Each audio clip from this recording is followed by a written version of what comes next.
Not a bad start to the morning. Winds are rather light for the most part across the region. We have a mix of some 30s, even some upper 20s out there. We have a few high clouds moving in across the region. We can kind of even see from the moon off into the distance. We can see a little bit of those clouds in front of it this morning. So we're going to have a cold start to the morning. I think that will lead us to a cool afternoon. I think this afternoon is going to be quite pleasant for your Friday. But we're going to be even warmer heading into next week. I think we'll certainly see a mix more of some 60s, even some 70s are going to be possible. But that will be, of course, into next week. At first, we got a bit of an Arctic cold front that's going to come into the later portions of the evening, leading us to a colder Saturday, but I think we'll rebound rather quickly as we head into Sunday. 35 out the door into the tall city. We're around 33 into Andrews and Seminole this morning, 28 over into Jayton, 31 in Brownwood, with around 30 degrees into San Angelo, feeling like 25 this morning. Radar, for the most part, we have clouds overcasting throughout much of the region. We have some cold weather advisories and even some extreme cold warnings well off into the east,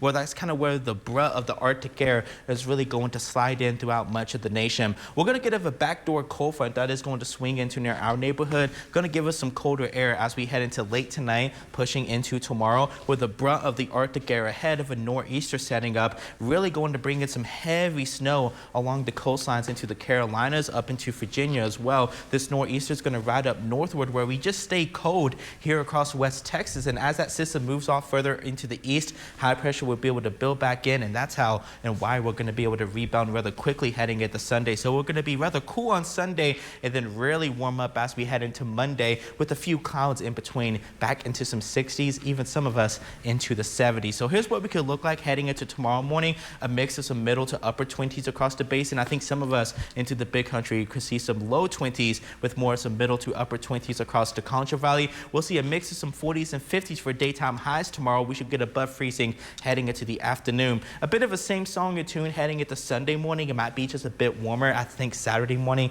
might be the coldest one for us, and then we'll warm up rather quickly with a mix of 50s, even some 60s as we head into Sunday. So the next couple mornings we'll have some 20s and 30s. I think we'll have more wind chills into Saturday morning, into the teens and 20s. We'll be above freezing by your noon hour, so make sure you have those basic preparations to protect the four-piece this weekend, and just make sure you find that good old heavy coat, at least for the next couple mornings. We'll be into the 20s and 30s, but we'll warm up rather quickly, hitting around 56 on Sunday, back into the 60s into early next week. So for the kiddos out to the bus stop this morning, they'll need the jacket, but it'll be rather comfortable by the time they are heading home for the day. We'll top out around 57 for both Midland and Odessa, 55 into Abilene again, and 57 over into San Angelo. We'll cool off heading into tomorrow, but we'll warm up rather quickly heading into Sunday. Just going to have a couple brisk mornings into the forecast. Overnight lows will improve with a mix of some 30s and even some 40s. We'll get a cold front that will come in as we head into late Tuesday into Wednesday. That's when we'll start to see some 20s for our morning hours again, dropping from around 63 to 55, but we'll warm back up rather quickly heading into Thursday, back into the 60s.